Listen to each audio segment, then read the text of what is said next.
Hello everyone, welcome to City Online Classes. This is Dr. Jeetu Singh.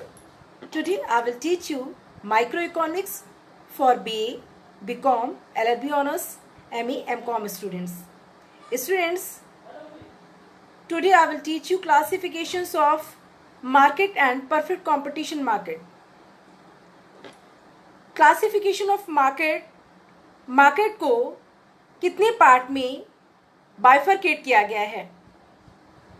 उसके बाद हम बात करेंगे परफेक्ट कंपटीशन मार्केट, पूर्ण प्रतियोगी बाजार क्या है. तो चलिए स्टार्ट करते हैं. What is market and what are the classification of market. Market क्या है और इसको कितने प्रकार से हम इसे बाइफरकेट कर सकते हैं. चलिए देखते हैं. सबसे पहले तो हम देखेंगे मार्केट क्या है, इसका मीनिंग क्या है, इसकी स्टडी हम क्यों करते हैं और इसमें हम किन चीज़ों की स्टडी करते हैं. सो स्टूडेंट्स, मार्केट क्या है. Market refers to the whole region where buyers and sellers of a commodity are in contact with each other to effect purchase and sale of a commodity. अगर हम बात करें market की तो market क्या है. मार्केट वो होल रीजन है जहां पर सेलर्स एंड बायर्स एक दूसरे के कांटेक्ट में आते हैं, एक दूसरे के संपर्क में आते हैं और वो डायरेक्टली भी आते हैं और इनडायरेक्टली भी आते हैं. डायरेक्टली क्या होता है, लाइक जो आपकी ऑफलाइन शॉपिंग होती है वो डायरेक्टली कहलाती है और इनडायरेक्टली क्या होती है, जो ऑनलाइन शॉपिंग होती है वो इनडायरेक्टली होती है. सेल और परचेज. अब सेल और परचेज करने का काम कौन करता है. तो सेल करने का काम करता है प्रोड्यूसर, सेलर, एंड परचेज करने का काम बायर करता है, कंज्यूमर करता है. अब यहाँ पे किस चीज़ को सेल और परचेज करने की बात की जा रही है. सो यहाँ पे सेल और परचेज करने की जो बात की जा रही है, एक पर्टिकुलर कमोडिटी को सेल और परचेज करते हैं. मार्केट में जो सेलर्स होते हैं उनका काम होता है सप्लाई करना, प्रोडक्शन करना. किसका, एक पर्टिकुलर कमोडिटी का प्रोडक्शन करना, सप्लाई करना. और जो परचेज करता है वो कौन होता है, बायर्स होता है. बायर्स का काम क्या होता है, डिमांड करना. किसका डिमांड करना, एक पर्टिकुलर कमोडिटी की डिमांड करना. तो जब सेलर्स और बायर्स के द्वारा सेल और परचेज किया जाता है, किसका, गुड्स एंड सर्विसेज का, कमोडिटीज का, कहाँ पे, मार्केट में, बाजार में. तो इस तरह से मार्केट क्या है, वो होल रीजन है जहाँ पे सेलर्स एंड बायर्स, क्रेता और विक्रेता एक दूसरे के कांटेक्ट में आते हैं, संपर्क में आते हैं. किस लिए, सेल और परचेज करने के लिए, खरीद फरोख्त करने के लिए.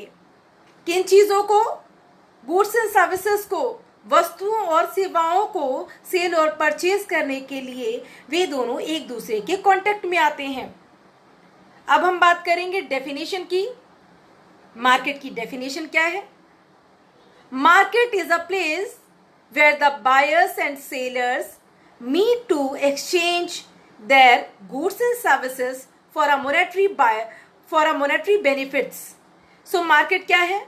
मार्केट वो एक पर्टिकुलर प्लेस है जहाँ पे जो बायर्स और सेलर्स होते हैं वो एक्सचेंज करते हैं, वस्तुओं का आदान प्रदान करते हैं, सेवाओं का आदान प्रदान करते हैं. ठीक है. और गुड्स एंड सर्विसेज को यहाँ पे सेल और परचेज करने की बात की जा रही है. किस लिए, फॉर मॉनेटरी बेनिफिट्स, अपने मौद्रिक लाभ के लिए यहाँ पे सेलर्स और बायर्स एक दूसरे के कांटेक्ट में आते हैं और यहाँ पे गुड्स एंड सर्विसेज को सेल और परचेज करते हैं. Next, market is a mechanism where buyers and sellers meet either directly or indirectly to exchange their goods and services for monetary benefits.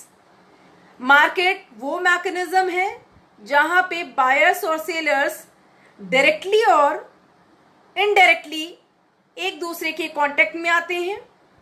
Directly का मतलब फिजिकली आप मार्केट जाते हैं, goods and services को purchase करते हैं, तो वो ऑफलाइन शॉपिंग कहलाती है, जो कि डायरेक्टली होती है।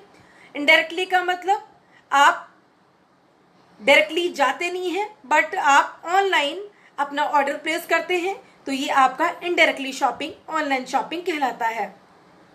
तो इस तरह से मार्केट क्या है? मार्केट वो होल रीजन है जहां पे सेलर्स और बायर्स एक दूसरे के कांटेक्ट में आते हैं। For which purpose? कमोडिटी को सेल और परचेज करने के पर्पस के लिए वो एक दूसरे के कांटेक्ट में आते हैं। और सेलर्स का काम क्या होता है?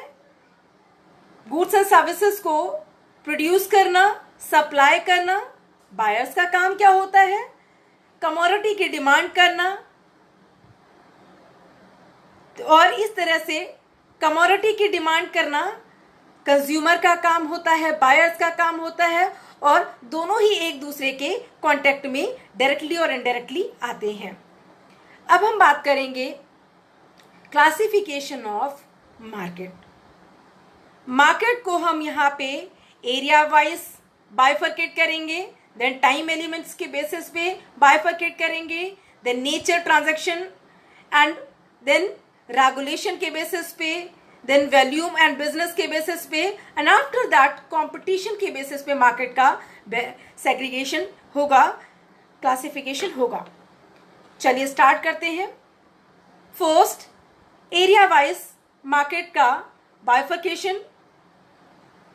एरिया के आधार पे मार्केट को 4 पार्ट में क्लासिफाइड किया जाता है। First, local market, then regional market, then national market, then international market या world markets. So local market कौन सी मार्केट होती है? लोकल मार्केट वो मार्केट होती है जो कि आपके आसपास प्रेजेंट है। किस चीज की मार्केट होती है? Fruits, vegetables, perishable products, daily routine के जो भी आप गुड्स एंड सर्विसेज परचेज करते हैं वो आपकी लोकल मार्केट कहलाती है।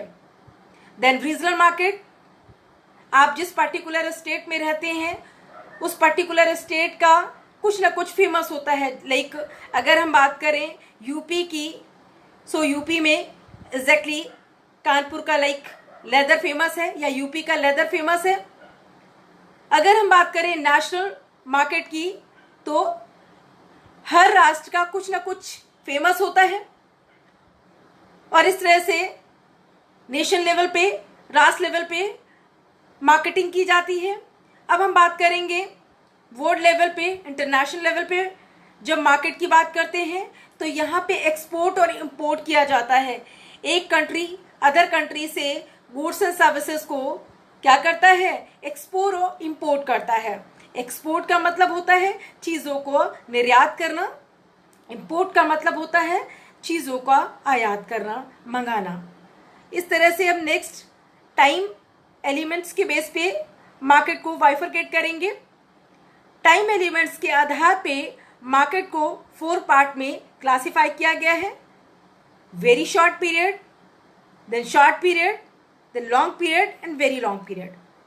वेरी शॉर्ट पीरियड में वो प्रोडक्ट आते हैं जो सडन डिस्ट्रॉय होने वाले होते हैं, एंड शॉर्ट पीरियड में वो प्रोडक्ट्स आते हैं जिनको थोड़े टाइम के लिए स्टोर कर सकते हैं। लाइक लॉन्ग पीरियड वो मार्केट होता है जहां पे डिमांड के बेसिस पे सप्लाई किया जाता है और सडन चेंजेस नहीं होते हैं। वेरी लॉन्ग पीरियड का मतलब होता है वहां पे वो प्रोडक्ट्स आते हैं जो ड्यूरेबल्स होते हैं और मोर देन 25 ईयर्स तक वो स्टोर किए जा सकते हैं। सो इस तरह से टाइम एलिमेंट्स के आधार पे मार्केट को हमने 4 पार्ट में बाइफरकेट किया। अब उसके बाद नेचर ऑफ ट्रांजैक्शन के बेसिस पे मार्केट का classification, spot market and future market.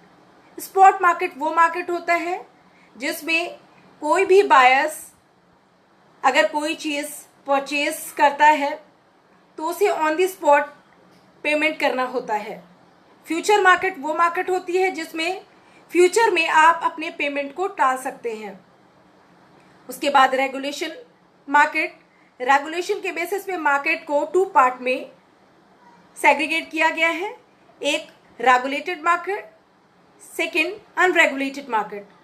Regulated market का मतलब होता है फेयर मार्केट, वो मार्केट जहां पे आप फेयर तरीके से चीजों को सेल और परचेज करते हैं, और जहां पे जो सेलर्स होते हैं वो लाइसेंस प्राप्त किए होते हैं। और अनरेगुलेटेड मार्केट वो मार्केट होती है जहां पे लोग ब्लैक में सामान को सेल करते हैं और परचेज करते हैं। उसके बाद हम बात करेंगे volume of business.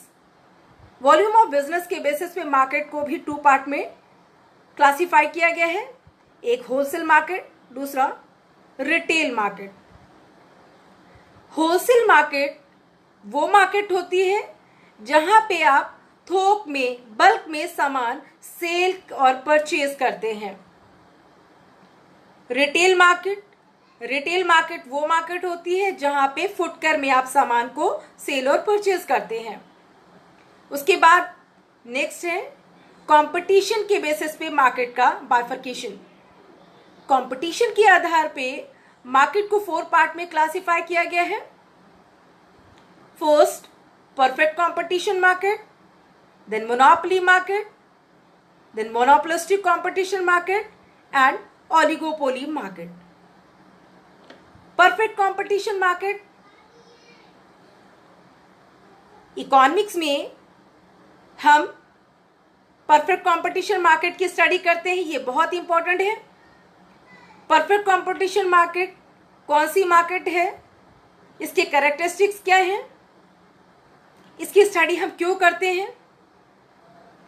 Perfect competition market वो मार्केट होती है जिस मार्केट में कंपटीशन के बेसिस पे प्राइस डिसाइड होते हैं, या यूं कहें कि जिस मार्केट में जबरदस्त कंपटीशन पाया जाता है वो मार्केट परफेक्ट कंपटीशन मार्केट होता है।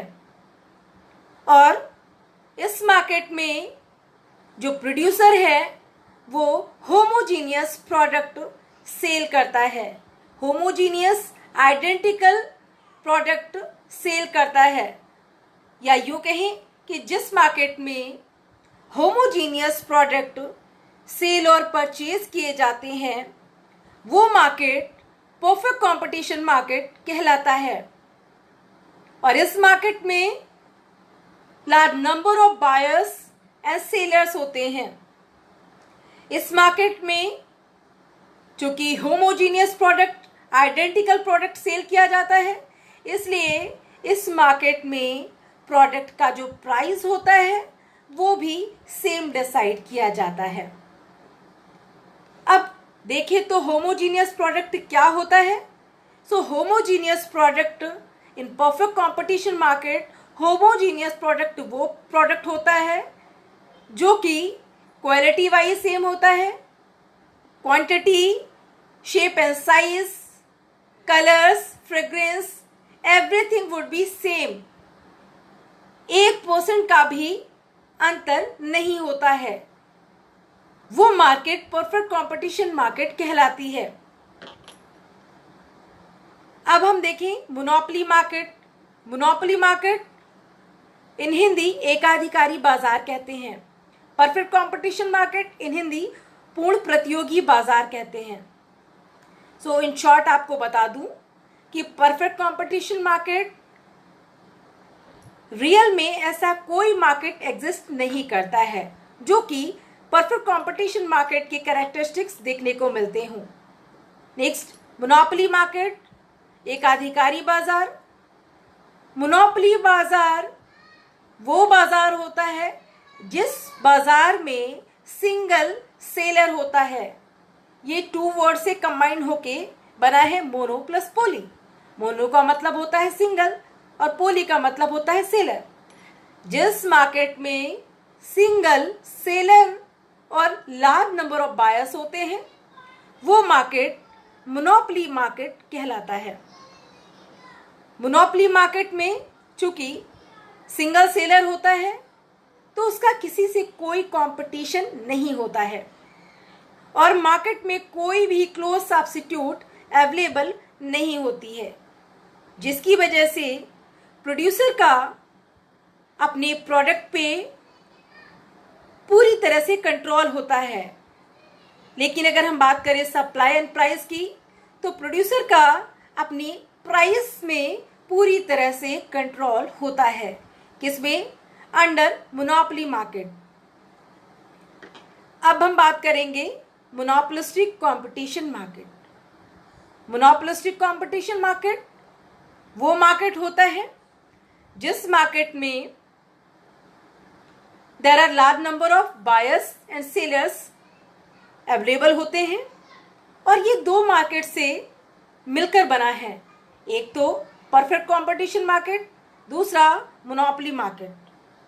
कैसे?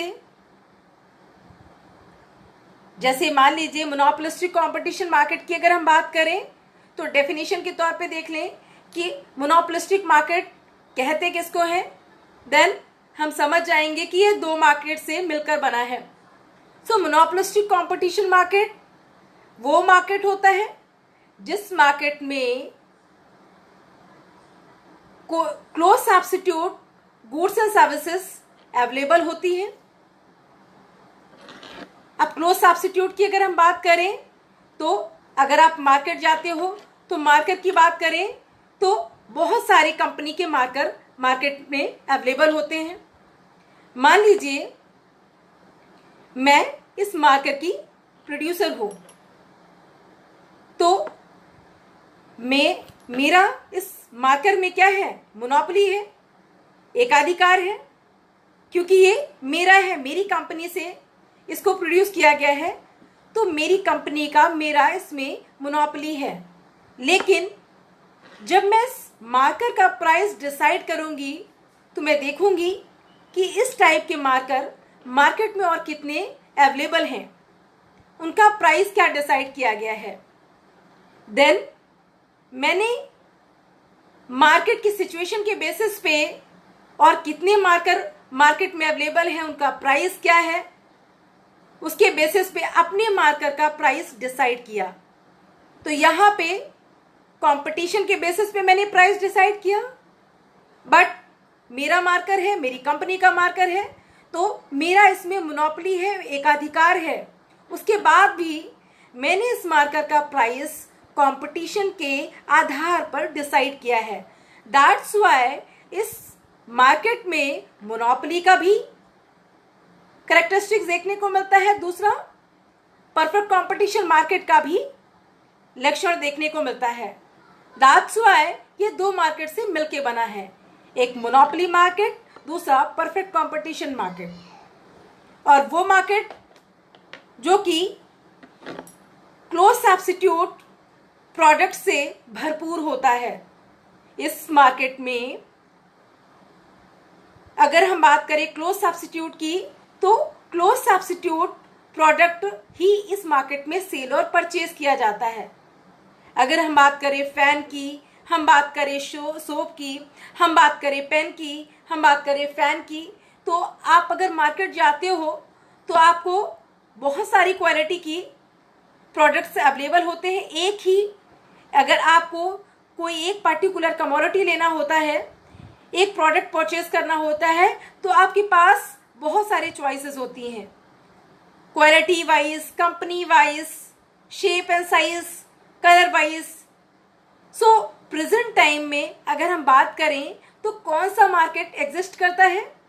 मोनोपोलिस्टिक कंपटीशन मार्केट रियल में एग्जिस्ट करता है।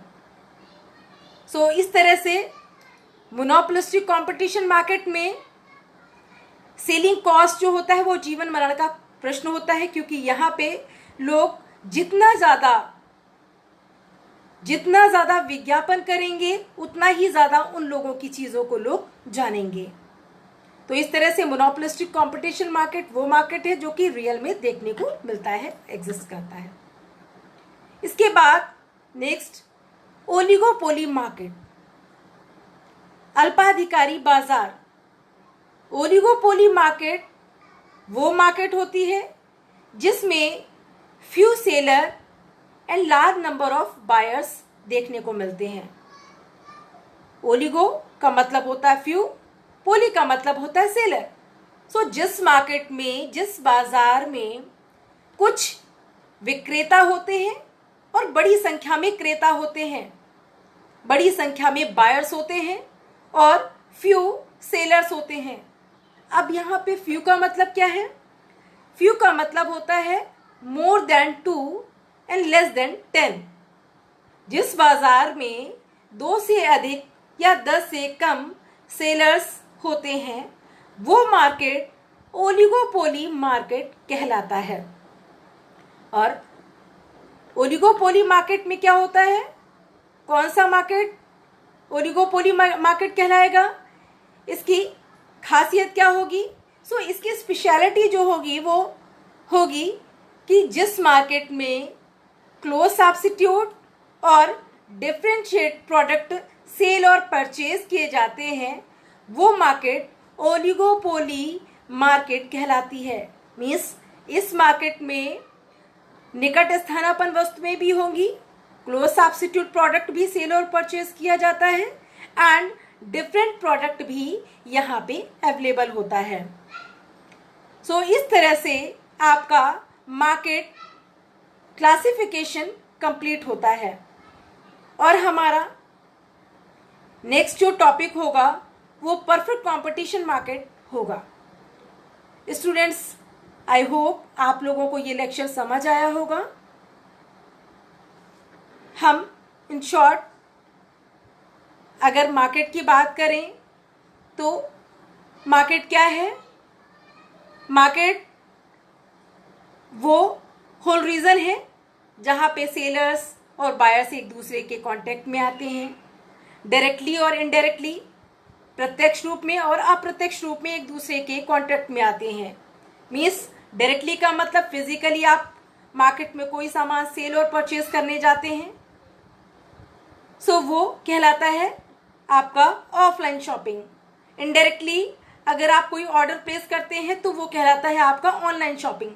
बट दोनों ही मार्केट के पार्ट हैं। मार्केट में सेल और परचेज करने की अगर हम बात करें तो सेल करने का जो काम है वो सेलर का होता है, प्रोड्यूसर का होता है। परचेज करने का जो काम होता है वो बायर्स का होता है, कंज्यूमर का होता है। किस चीज को सेल और परचेज करने की बात की जा रही है? गुड्स एंड सर्विसेज को सेल और परचेज करने की बात की जा रही है। सो मार्केट एक तरह से देखा जाए तो वो होल रीजन है जहां पे सेलर्स और बायर्स एक दूसरे से कांटेक्ट में आते हैं गुड्स एंड सर्विसेज को सेल और परचेज करने के एवरेज में। अब अगर हम बात करें classification of market, so market को हमने एरिया के बेसिस पे क्लासिफाइड किया, देन टाइम एलिमेंट्स के बेसिस पे क्लासिफाई किया, देन नेचर एंड ट्रांजैक्शन के आधार पे किया, बिजनेस उसके बाद हमने रेगुलेशन के बेसिस पे किया, देन वॉल्यूम ऑफ बिजनेस के बेसिस पे किया और उसके बाद हमने कंपटीशन के आधार पे मार्केट का क्लासिफिकेशन किया। देन हमारा मार्केट क्लासिफिकेशन कंप्लीट होता है। अब स्टूडेंट्स, हम अपने नेक्स्ट लेक्चर वीडियो में कंपटीशन के बेसिस पे मार्केट का क्लासिफिकेशन डिस्कस करेंगे। उसमें हमारा फर्स्ट टॉपिक होगा perfect competition market. Students, I hope आप लोगों को ये लेक्चर समझ आया होगा। Thank you so much.